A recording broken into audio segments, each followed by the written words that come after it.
So let's get into this. There's a couple of things that I want to start off with. We all know that there's certain things in life. I hope you guys got your comic strip. Did everyone get one of these?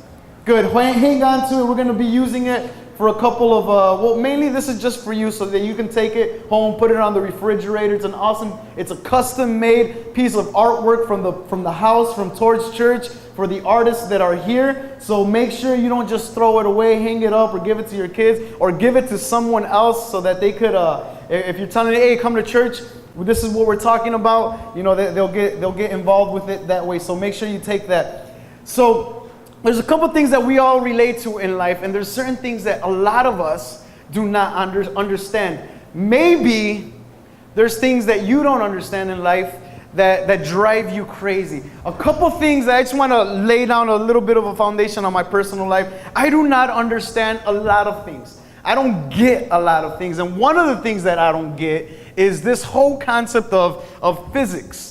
All this EM equals MC squared and all these formulas that go up on the board. I remember sitting down in high school in physics class and asking myself, how am I ever going to get through this class? I do not understand one thing that the teacher is trying to teach me. I remember we had to build a bridge where if you took physics in the United States, you might have done this. We built a bridge, and it was a type of competition. So if you built a bridge, they were going to hang weights from it, and the one that was able to support the most weights was the winner. And since I don't get anything about physics, but I'm more of a creative type of guy and mentally visualize things differently, I was able to build the strongest bridge in my physics class. And then they asked me, what laws of physics or what formulas did you use to come up with such a strong structure? And I was like, I don't know, man. I just remembered crossing the structures like this, and it looked like it was going to support, and that's what got me through it. So I don't get anything about physics, and you may be in the same boat. Something else I don't understand,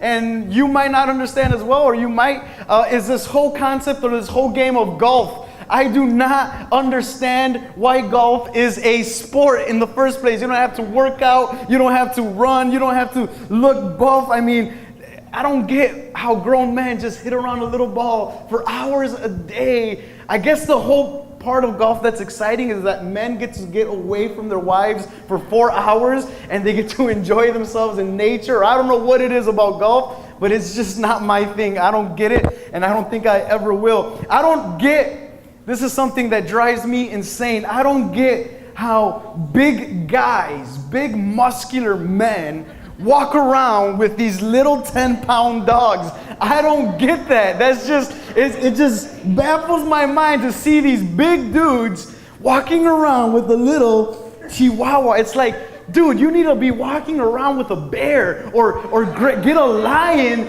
and walk around with that. I remember last summer, I shared this with the Spanish church. Last summer, I was walking my dog. I got a big 160-pound St. Bernard, and I was walking him down the street, and this guy comes across the street, hey, man, hey. And he's like, man, that's an awesome dog. What's his name? And asking me all this information, and I was telling him, oh, this and that. And then I noticed that he was walking around a mixture of I don't know if it was a Chihuahua, possum, or what it was, but it was small, and it had a leash, and I was like, oh, not to be mean or anything and try to ignore his creature. So I was like, oh, so what's the name of the thing that you have with you? And he's like, he kind of like forgot that he was walking it around, and he's like, oh, this is my sister's, I gotta go. And he takes off. I'm like, dude, get a dog, man, get a mastiff or something. I don't get how people can compare the awesome, amazing Michael Jordan to this man named LeBron. I don't understand it. I mean, Jordan is at another level of greatness, and to compare someone that is nowhere near that realm, it just baffles my mind to why. Like, it just doesn't make any sense. For that. Something else that I don't understand that a lot of people do, and I've seen this in bookstores, is this whole concept of self-help books. Like, I don't understand it. If you're looking to help yourself, don't look for help. Like, do it yourself. So this whole concept of self-help is not self-help, it's called help. You're not helping yourself. You're getting help to help yourself. I don't get that. They put it up on the bookstores and people just go buy self-help books thinking that they're helping themselves by themselves, but they're actually getting help from an author trying to help them figure out how to help themselves. So that's something I don't get. There's a lot of things in life that we don't get, that you could be confused with, that you could be amazed with or in awe with. But the concept comes down to a serious note where sometimes in life we just don't understand why certain things function a certain way. And if you're in that realm, sometimes you're stuck in this concept or in this question, or in your life you're a little bit confused of why your surrounding is a certain way when you know it should not be that way. When you see the world around you and you see maybe you don't even care about the violence that's going on in the Middle East, or in these bombings that Obama's about to do, or whatever it is that's going on. Maybe you don't care about that, but maybe you do. And maybe you ask yourself, what's the deal with all this? Why is there so much chaos going on in the world? I don't get it. Aren't we humans? Didn't a peaceful God create all of us? I just don't get this. Or sometimes you can be in a stage in your life where certain things are happening around you, in your personal life, in your marriage, in your career, in your college life, that just don't seem to fit in the way you thought things were going to roll out. And you ask yourself, why? Why is it that things are happening this way when I know they could be happening a whole different other way? And stuff like that comes to mind, and that's why we're going to dive into this small little series that we're going to be doing for a couple of weeks, titled Habakkuk. Say with me, Habakkuk. It's not a sneeze. Don't say excuse me to the person next to you. It's Habakkuk. That's the name of the person we're going to be studying today. Habakkuk, he's a minor prophet in the Bible. Chances are you've probably skipped over the book a million times. You probably only know Genesis and Psalms and Apocalypse, and that's about it. But Habakkuk is actually in the Bible. And I want us as a church to understand and to see the depth of this minor prophet.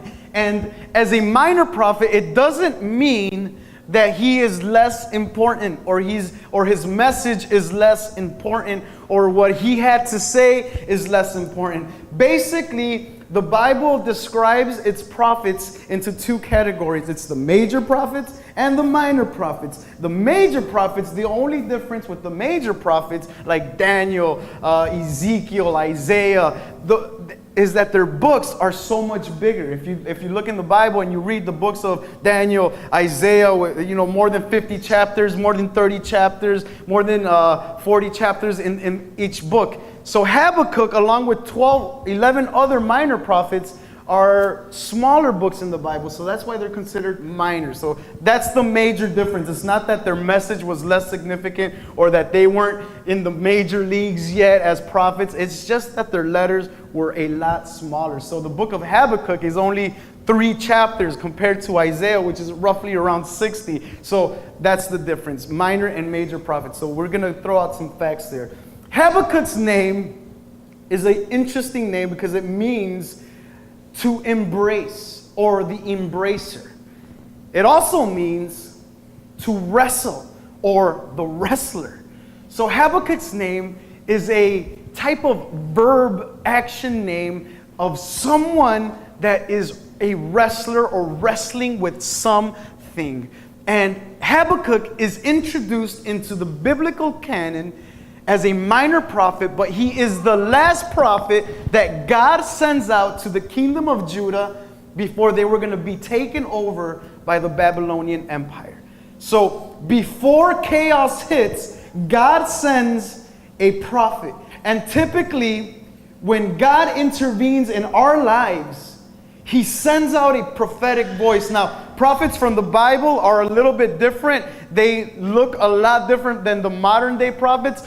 If there was an Old Testament prophet in the house, a lot of us would be afraid of that person. A lot of us would kind of look at that person and be in awe because they were just separate. A lot of the prophets from the Old Testament were separate from everyone else. They were just dedicated to listening to the voice of God. So the voice of God came to the prophet, and the prophet spoke on behalf of God. And chances are that you're in the house, or that you're here nowadays, and there may not be a Habakkuk or an Isaiah type of figure in the house, but the word of God is prophetic. The word of God carries weight. And it could be that as God did it in the time of Judah and Israel to send a warning before chaos will strike, God can possibly be sending you a prophetic voice at this moment for your time in life, at this very instant, telling you, watch out. There's a warning. Something critical is going to happen. And that's what the prophets of the old time did. They warned the people when they were going astray, when they were worshiping false idols, when they got involved in drunkenness, when they got involved in orgies and sexual parties. Yes, orgies and sexual parties existed in the Bible, and God sent prophets out to warn the people about that. And there could be warning signals coming up in your life at this moment where you can hear a prophetic voice and just telling you, be careful. God is intervening. The fact that you are here today can be an intervention for your spirit and for your soul. Watch out. Be careful. You may not be going along the right path. And Habakkuk is sent out to the kingdom of Judah because they are about to be taken over by a ruthless people called the Babylonians. And they were about to take over it and destroy them. So God sends them out. But the thing was that the kingdom of Judah was too far in its sins to look at God, so they eventually were taken over. And this is a huge testament in itself.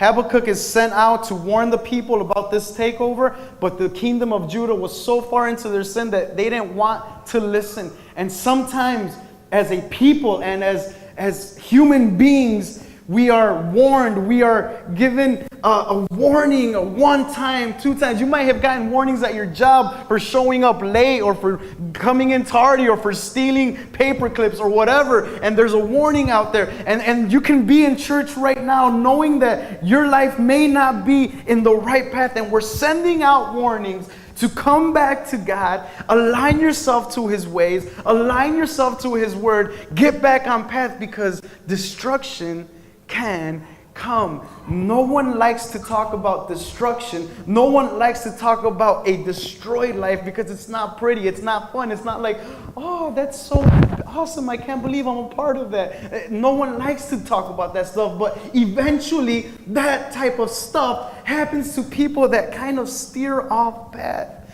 God designs a beautiful way for us. God designs a beautiful path for us. A very difficult path at times, but it's laid out. And if you only are willing to follow, God will be with you, backing you up. But then comes those moments of temptation that steer you away from that path.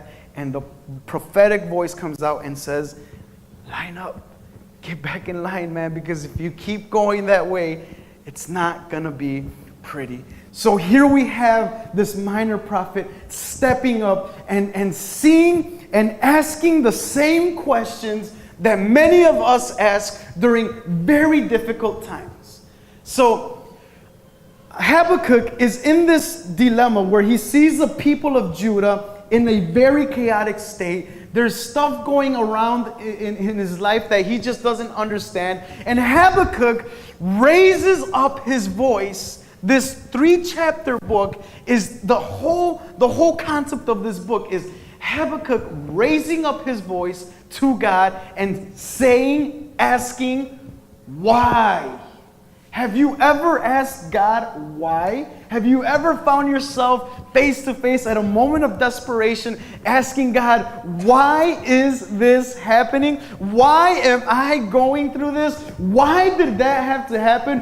Why did she have to do that? Why did they have to fire me? Why did this person in my family have to die? Why did this? Why did that? Why did they steal my car? Why did I get fired from my job? Why? And you ask yourself, and you're asking God, and you're fighting with God, asking why. Well, let me tell you something. You're in the right place to ask questions.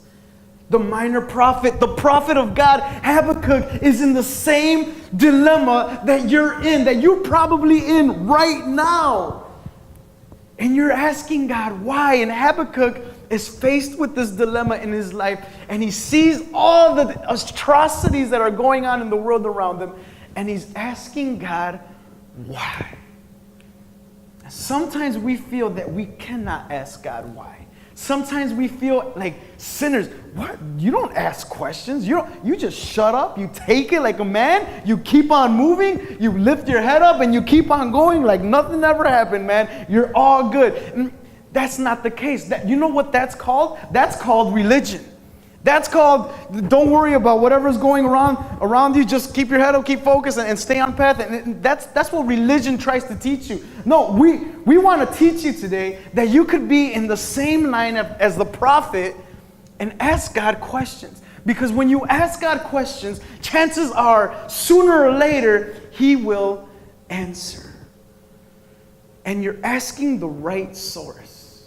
See, God knows all, sees all, is all, and when you ask Him, chances are He will answer, and He will know the right answer. You can ask me a question, and I could be like, well, I think this is what happened, or maybe let's spin the ball around a little bit and see what, oh yeah, do it, go for it, you know. No, you ask God the right question or the wrong question, and He will know the answer, and He will back up what He will say. So Habakkuk is in this dilemma. What do you do when things around you do not make sense? Habakkuk saw all his surroundings and they just did not make sense. And worse off, Habakkuk felt that the God he loved, the God he worshiped, the God he praised, and if you read it, we'll get into it during this series, but you'll read, he calls him amazing, he calls him counselor, he calls him divine one, he calls him the eternal one. He knows who God is. And yet he's still thinking, worse off, this God that I know so much, that I've grown to love, that I can feel his pain and I speak on his behalf, why isn't he doing anything? Why isn't he involved? Why isn't he stepping in and changing the scene? Because it's chaotic out here. It's a mess out here. But you're in the right company, my friends. And that's why I really thought and I prayed and I believed that this message of this minor prophet is for many of us. It's personally for me. Because I've grown up and I've been in those states of sometimes depression. I remember crying on my knees on the floor, asking God why my family had to go through the things that they were going through at that very moment. Seeing the pain in my mom's face, seeing the tears in my dad's eyes, seeing my sister and myself in a relationship, all of this chaos going on, and I and myself hitting the floor and asking God, why? Why, God? Why, God? But we get into the Word and we find our strength in the Word of God. That's why if you do not read your Bible and you're going through chaos and calamity and things around you just don't seem right, where are you going to find your source? Where are you going to find the energy to keep moving forward? It's called the Bible. Get into it because it'll show you things that you've never thought existed. Habakkuk comes into the scene and he asks the questions. So let's open our Bibles up to that beautiful little book called Habakkuk. $10 to the first person that finds it. Go, now play. We'll put it up on screen. You got it, there you go. Ask Mark for the money. You'll see Mark at the end of the... Speedy, raise your hand. Give him the $10 for the... Habakkuk chapter 1. If you don't have your Bible, if it's too difficult to find, or if you want a Bible, raise your hand. We're going to give you a free Bible today. Make sure you take it home and read it. But if you're looking for, or if you don't have one, look on to the person next to you. You can look at the screen up here. Let's read along. It says, "How long, Lord, must I call for help, but you do not listen? Have you ever been in that state in time where yeah, they've taught me to pray, they've taught me to look for God in prayer, to go into the secret room of prayer and confess myself and pray to God and pray. And have you ever been at that moment where it's just like God is not listening to anything I am saying? I'm crying my eyes out, I'm screaming at the top of my lungs, and it feels like no one is listening other than my neighbors and my roommates. God is nowhere to be found. Habakkuk says, or cry out to you, violence, but you do not save. Why do you make me look at injustice? Why do you tolerate wrongdoing? Destruction and violence are before me. There is strife and conflict abounds. Therefore the law is paralyzed and justice never prevails. So the wicked hem in the righteous, so the justice is perverted. See, one lesson that we have here in the book of Habakkuk is a very important lesson. And it's actually this, if you don't get anything else from today, learn this lesson. The first lesson that we learn here, and this is the second verse of the book and going on. First chapter, second verse. Imagine the story of your life being written in a book, and the first thing readers will read is you complaining to God. Like, why did my family have to go?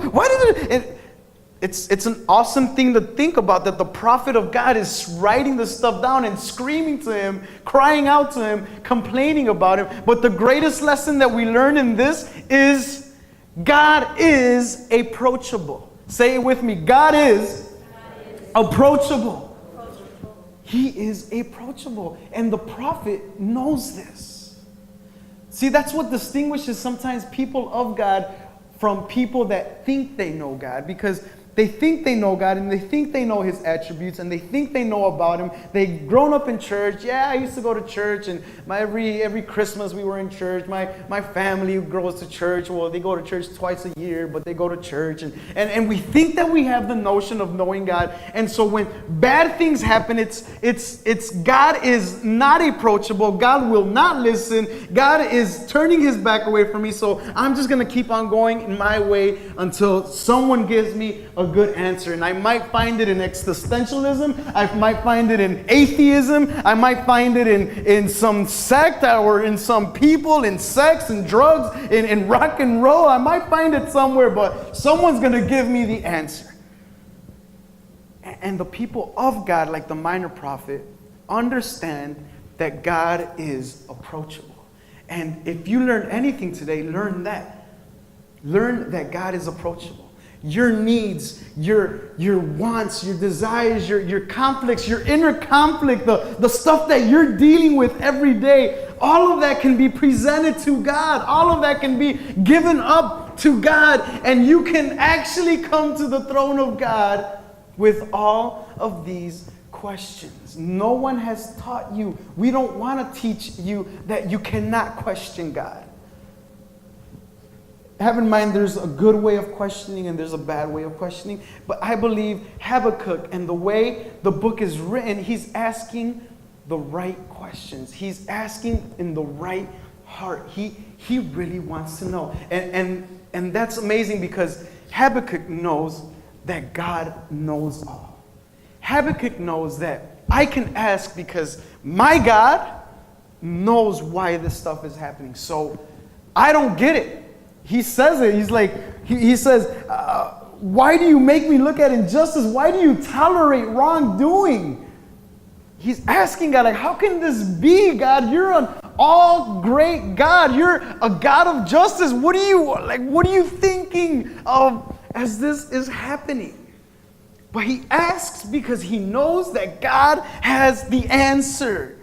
And God can give the answer to him, and God knows everything. And this is the other lesson that you learn here, that when you think you know what you think you know, God knows so much more. God knows so much more than anything that you can comprehend, that anything that you've learned, that anything that you have gone to school for. God knows so much more. And so Habakkuk comes to God and says, you know all things. Your ways are far greater than mine. Even though I don't understand what it is that we're going through, I know you do. So God, what's the deal? Friends, ask questions. Go to your prayer room. Go to that personal moment with your God and ask him. Sometimes you could find that healing with friends and people from church and leaders and pastors, and we try to help as much as we can.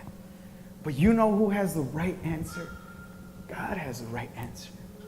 And God is approachable. So Habakkuk is teaching us. There's questions to be asked. I can approach God. I can go to God with my questions. Everyone feels like it's not the right thing to do. Why question God? Why question God? But the whole Bible teaches us that it's okay. You see, Abraham from the Bible in the Old Testament, from Genesis, especially in Genesis chapter 18, he is told by God, I'm going to destroy Sodom and Gomorrah. I'm going to annihilate these people because they're just too perverted. They've gone too far. I'm going to destroy all of them. And Abraham says, oh, hold on, God. What? Wait. What are you going to do? You're going to do what? You're going to destroy who? And Abraham dares to question God and asks, why would you do that? And he tells God, God, if there are 50 people that are righteous inside of that kingdom, will you still destroy it? And God answers, oh, if there's 50 there, then I won't do it. And then Abraham dares to ask God again, God, what about if there's 40? And he goes on, what about if there's 30? What about if there's 20? And what about if there's 10? And God the entire time is, okay, if there's 10, I won't do it. He's fighting with God. He's wrestling with God. Friends, it's time for you to wrestle with God. Get into the action of wrestling. Moses steps into the scene, and in the early chapters of Exodus, he is told, you are going to lead my people free, and I'm going to give you helpers to do it. God is telling Moses everything, all the instructions. This is what's going to happen. I'm going to be with you. I'm going to send you helpers. And then 33 chapters later, Moses is like, God, I've gone this far. I have these people. I do not know what to do. You promised me you were going to send me a helper. What's the deal? I have no one. He dares to ask God a question. He dares to confront God and say, what's the deal? You said you were going to help me out. And God kind of laughs and says, yeah, okay, I'm going to send you a helper. And if you keep reading in chapter 33 of Exodus, God says, I'm going to send you my presence. My presence will be your helper. So here you have Moses like, I need someone that knows how to lead a kingdom. I need someone that knows how to go to war, because I sure as heck don't. I need someone that make war plans and know how to talk in front of people and know how to conversate in front of people and lead people. I mean, I don't know any of this stuff. And this guy right here, God is telling me that he's going to send me his mystical presence and God. And then finally Moses just goes, okay, I accept. But then Moses tells God, but if your presence doesn't go with us, doesn't go with me, then we will not step a foot forward nowhere. But he wrestled with God. He had a dilemma with God. He had a problem, per se, with God. Later on, you keep reading in the Bible, you'll read about a guy named Job. Everything was stripped away from him. Completely, everything he worked for in his life was taken away from him. And in the beginning, he's all good, but then it really sinks in. He gets sick and he's on the floor and he's just like, okay, God, what's going on here? I didn't do anything wrong. I literally did not do anything wrong. If there was a guy that shouldn't be punished, it should be me. And if you actually read the first chapter of Job, it says God was looking throughout the whole land to find a perfect man, and he finds Job. So God himself saw that Job was perfect. And you see all of this calamity happen in Job's life, and you're like, okay, God, why did this have to happen? And Job finally breaks, and he wrestles with God. And he asks God, I don't get this, man. I mean, what did I do wrong? I've served you my entire life. I've given you my entire life. Everything has been about you since day one. I don't get it. Why am I in this situation at this moment? And then finally, in the last chapter of Job, I believe it's chapter 43, Job realizes why he was put in that dilemma. And he says, now God, now my eyes see you. Now I get to contemplate you for who you are, because before I only heard about you. And he realizes that that's why God put him in those difficult situations. People wrestled with God. The Bible teaches us to wrestle with God. Friends, we are taught to wrestle with God. Ask questions. Go to God and ask questions. Go look up and ask questions. And Habakkuk did it in such a way where Habakkuk did it in a prayerful way. The entire book of Habakkuk, of the minor prophet Habakkuk, is 3 chapters long. In the entire 3 chapters, it's Habakkuk talking to God and God replying back. It's a conversation between God and man. And Habakkuk is in the spirit of prayer, and he's asking God these genuine questions with pain in his heart, and he's coming to him in prayer. It's a moment, it's an attitude of prayer. We have to understand that as people of faith, prayer is an enormous part of our culture, of our lifestyle. We gotta come to God in the moments of prayer and come to Him and seek Him and actually pray. Take a 20-second evaluation of your prayer life at this very moment. When was the last time you actually spent a couple of minutes in prayer? And we've been teaching you the spiritual disciplines include prayer, actually getting on your knees and looking for God and asking questions. Habakkuk came to God in a prayerful moment, and he's asking these questions, and he starts wrestling with God. He literally starts wrestling with God through prayer. God, why? And that's the best posture, that's the best attitude you can have when you come before God. You come to Him in a spirit of prayer. God, why? God will answer, and God will show Himself. But Habakkuk teaches us the right way to do it. Habakkuk is thinking throughout this entire time, I don't get this. You felt his pain at the beginning of his book. I mean, he could have started off the book saying, I'm Habakkuk, my parents this, and my life journey was this, and stuff like that. No, Habakkuk just went straight out into it. What the heck, God? What are you doing? I don't get it.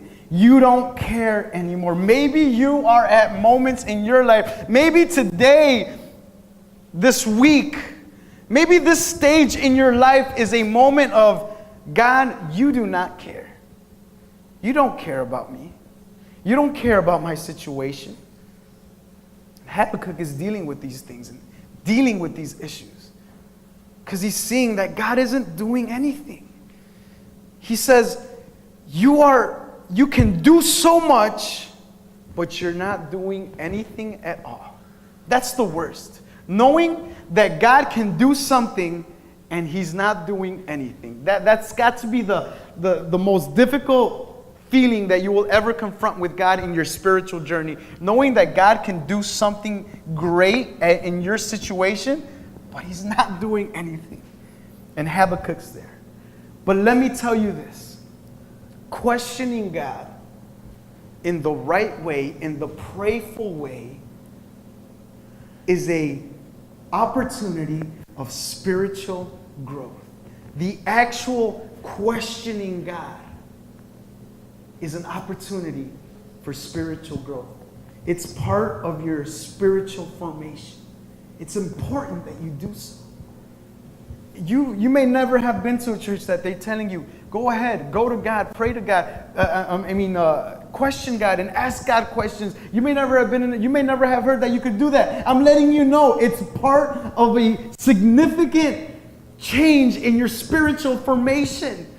Do it. Go to God and watch how your spiritual journey of faith will change drastically, because you will come to know the person behind everything. Israel mentioned something today in the worship, and it's a verse that I was going to share with you today. And we find it in James chapter 1, verse 12. We'll put it on the screens in a moment. And it says, "Blessed is the one who perseveres under trial, because having stood the test, that person will receive the crown of life that the Lord has promised to those who love him." Blessed is who? The one who perseveres under trial. A lot of your dilemmas, a lot of Habakkuk's dilemmas, a lot of the questions Habakkuk had, he persevered, and he was in the right attitude, in the right type of prayerful motion in his heart, and he persevered, and God rewarded him. God will reward you if you keep searching, seeking, asking, yearning to hear from him. It can take a day, it can take a week, it can take years. I've met people that have been in their situation for years, and they felt that God hasn't heard their voice, but they have not given up. One of the greatest testimonies I've heard in my personal life that has personally impacted me was this man that we've invited. We've had the opportunity to bring him here, and he's just such a treasure in the kingdom of God. His name is Bob Sorgi. I've been speaking about him a lot. I recommend his books, and just to hear his testimony and his life struggle, and see his attitude, his persevering attitude to God, it boggles my mind. It just blows me away. Here's a man, again, if you've heard me say the testimony, I'm just going to repeat it for those that don't know it a little, just briefly. Here's a man that grew up as a musician.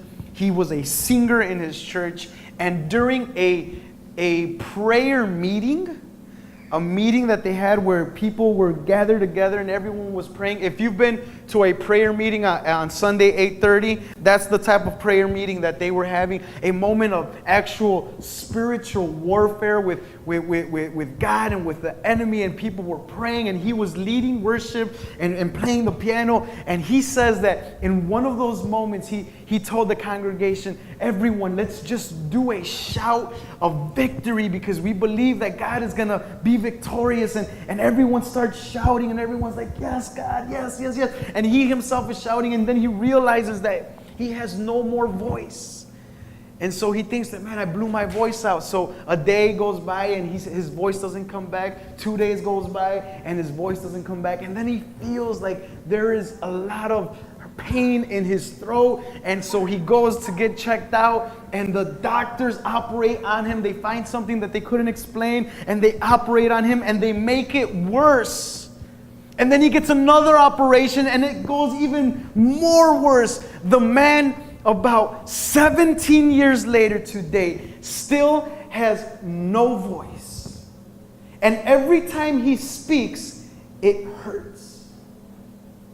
And he's a preacher and a singer. So if he was a contractor, well, or if he was a builder of houses, it wouldn't really matter, because you don't really speak that much. I'll just keep hitting the nails and the nail gun and doing my job. But this man, he speaks for a living. He sings for a living, and his voice is taken away. And his attitude, his attitude towards God in the beginning he said that it was why, but his attitude has changed into God saying, "I know that you know why I'm like this, even if it's 17 years later. I know why you still haven't healed me. I may not know it personally, but I know you know." And he keeps going, and he keeps going, and every time you see him, he's smiling. He has such a joyful attitude, and you're like, man, this verse right here, "Blessed is the one who perseveres under the trial, because having stood the test, that person will receive the crown of life that the Lord has promised to those who love him." Friends, if you stick it through, if you're willing to go through the trial, if you're willing to get across that moment of agony, and it can take years, it can take long, painful years, but if you're willing to stick it through, God has a reward for you. And your spiritual walk will change dramatically. Habakkuk wrestled in prayer. It's time for us to wrestle in prayer. Second lesson we learn in this chapter, in the first chapter of Habakkuk, is what was the first lesson we learned? Awesome job, guys. You guys get an A for listening. First lesson that we learned was God is approachable. Second lesson that we learned is God answers. But check it out, it's not too pretty yet. God answers, but sometimes what He answers, we do not like. Sometimes when God replies to our prayer, we don't like it. Verse 6, same chapter 1. It says this. God is replying to Habakkuk's prayer. I am raising up the Babylonians, that ruthless and impetuous people who sweep across the whole earth to seize dwellings not their own. So, if you don't understand what that means, don't worry. I didn't understand it in the beginning either. But the context of that verse is the people that were surrounding Habakkuk's time were very rebellious people, were very bad people. Okay? So Habakkuk is telling God, do something with all these bad people. These bad people are perverting justice. They're mocking your name, God. Like, do something with these people. So you know what God replies in that verse? Okay, I'm going to use these people that are far worse than those people to answer your prayer. And it's like Habakkuk, all right, God, maybe you didn't hear me at this moment. Maybe you didn't understand what I was saying, but I wasn't saying that these people that I'm with are nice people. These people are not nice. They're disgusting, horrible people that have perverted justice. And now you're telling me that those people that are far more worse than these people are going to come and destroy us? Like, God, what are you doing? And Habakkuk is telling you, you'll read it in the remaining chapter of Habakkuk, chapter 1. You read it and he's just like astonished on why God would do such a thing. Sometimes God answers and we do not like it. God is sometimes very ironic. And He'll give you something more difficult to grasp just to show you that He is sovereign. Just to put you in that moment of stress, to pass a stress test, to see where you're at, so that when the outcome hits, when you get through it, your level of faith in Him is at a whole different level. This is what happens. I saw a preacher do this, one of my favorite preachers, Craig Rochelle. I want to give him credit for this little chart. Hopefully you can see it. Okay, so we're at this little level right here. Some of us start here, know Christ.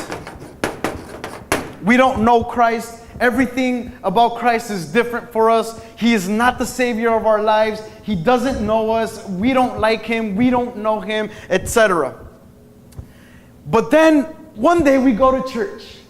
And our friends invite us to church, and God speaks to us, and you give your life to God. You say, God, I'm sick of living the way I'm living. I want you to take control of my life and lead me the way you want to lead me. I accept Jesus as my personal Savior, and I move forward. You have the opportunity to do that today if you haven't already done so. But when that happens, we get to this level. You can't read that. So we're here. We're with Christ. We're at a high. Everything's going good. The music is awesome. The Bible, the teaching, the pastor is actually preaching cool sermons and I can understand it and it's awesome and everything is going good. God has changed my life, man. I used to do this, I used to do that, and now that doesn't appeal to me anymore. Now I'm in the straight and narrow. I'm following God and everything is going glorious and hallelujah. I bought myself a big Bible and I'm doing great. I'm getting into Bible classes. I'm learning and I'm moving with Christ. And then out of nowhere, stuff starts to go down. Little by little, man, God, I just lost my job. Man, this person in my life that was so significant to me just left. The relationship I was in, it ruined me, and now I'm seeking, and now I'm lost. And we get to a low level in our spiritual journey. And we're right here. And Craig Rochelle, the pastor, identifies this little area as the critical faith test. Critical faith test. Because here, when stuff doesn't align up with what we believe, this is where a lot of us get to sometimes. Sometimes we believe something, we believe the Bible, it's beautiful, it's glorious. Yes, God, I love it. Oh, yeah, you're awesome. Your promises will not return empty. You have so much promises for our lives and everything's going good. Yeah. But then stuff in our life begins to go down drain and we begin to see things that are happening that just don't make sense. We don't get it. Someone in the family dies, which always causes so much grief. Something happens that just pains us, and we're going down this road. And Craig Rochelle, the pastor, calls this the critical faith test, because we have the option to go back. Because here, many people at that level, when they're going down, they say they can do a Habakkuk type of a prayer, but in a negative way. Remember I said you can do it, you can ask God questions the way Habakkuk did it, in a prayerful spirit, and the type of spirit that says, I know, God, that you know the answer, so I'm going to keep wrestling with you until you give it to me. Other people will ask and just be like, God, why did you let this happen, man? Why are you just so mean? Man, forget you, God. I don't even want to hear about church anymore. I don't even want to hear don't talk to me about your stupid religion. It's stupid. It's retarded. I'd rather not believe in anything. Because God doesn't listen to anything I have to say anyways. So why the heck should I sit down in some freaking chairs every freaking Sunday, every time at 1:30 p.m. to hear something that, forget it. I'm leaving. And we have the opportunity that in this critical faith test to return to that moment where we were Christ-less. Say later. And just keep living the way I want to live now. Because God doesn't listen to me anyway. Or, in Habakkuk's case, and I pray that in many of your cases, maybe today, in this critical step of your faith, when you ask God questions, that God will begin to answer. And this is what happened to Habakkuk. He's getting to a negative stage in his life right here, and then God answers him and he says something even worse is going to happen to them. So it goes even lower. Sometimes you're praying, God, help me out in this. And God says, okay, I'm going to help you out. But he gives you something so much more painful. And you keep going. But then, what does James chapter 1 verse 12 says? If you persevere, if you hang in there, if you just keep going through it, knowing that God is with you every step of the way, your critical faith test, your critical journey, your critical moments of faith will begin to grow and grow and grow. And before you know it, you were here once, but now you keep growing. Now your level of faith reaches an all-time high. And no one's telling you that another dip can occur later on over here. But what we're telling you is that your faith journey, your faith, your spiritual formation, your life will go from greater to greater to greater. And you will learn to respond in such a different way. When I ask myself why that man, Bob Sorgi, if it would have happened to me, because I preach and I sing occasionally, if it would have happened to me, how would I respond at this stage in my life? If it happened to me 5 years ago, I would have probably given up. I would have just been like, how am I going to I can't even talk. Man, I'm just going to go do my thing, man, because how would I have responded? But this man, after trial, after trial, after trial, gets a bigger trial, and he's still going up. He knows God at a whole different other level. Man, there's so much levels to God that you will never discover if you don't ever question. If you just say, I'll just swallow it, take it like a man, and just keep moving, whatever. Yeah, God knows, whatever. Ask, wrestle with God. Seek God for these answers, and it will take a year, it will take 2 years, it could take a month, it could take a week, it could take forever. But when you get to it, when you get through it, you will know God at a whole different other level. And the people that are going through the stuff that you went through when you were over here, guess who God's going to use to help those people get out of their trouble? He's going to grab you and say, remember when you were over here and you were asking the same questions that this person was asking? Well, now help them through it. And then they'll reproduce it with someone else, and the chain will go on, and so on and so on. That's how preachers are born, because someone spoke to them, someone that went through the same things that they went through growing up, and they see the message, they receive the message, and they just say, I have to help as many people as I can. And we see these churches rising up because preachers are wanting to see hurting people get to the next level in their faith. It's so important when we get there. God, I don't get it. I don't understand it. I don't know why I have to go through this. I don't see why you would decide to do this, God. But, however, I will hang on to your every breath for that moment of clarity when I will not understand it, but I will see the outcome of such a glorious thing. God uses things in our lives, things that we don't get. He used the Babylonians to crush the people of Judah, to prove his point to Habakkuk. And then throughout these weeks, we'll see the response. In chapter 2, we'll see the response in chapter 3. It's awesome what happens. So stick around for the next couple of weeks. But I just want to let you know this. God is approachable. God will answer. And sometimes God will take you through a deeper level. But the outcome will be a deeper understanding of who he is. And nothing can pay for that. When you know God at a personal level, that if you didn't go through certain things in your life, man, it's just amazing. I've met couples that have gone through a moment where they were just gonna divorce and call it quits, and they were just gonna leave. And I've seen them, and now they're at a different level in their marriage where if they didn't go, unfortunately they went through it, but they stuck around through it. When the world teaches you just leave and forget him, forget her, just leave.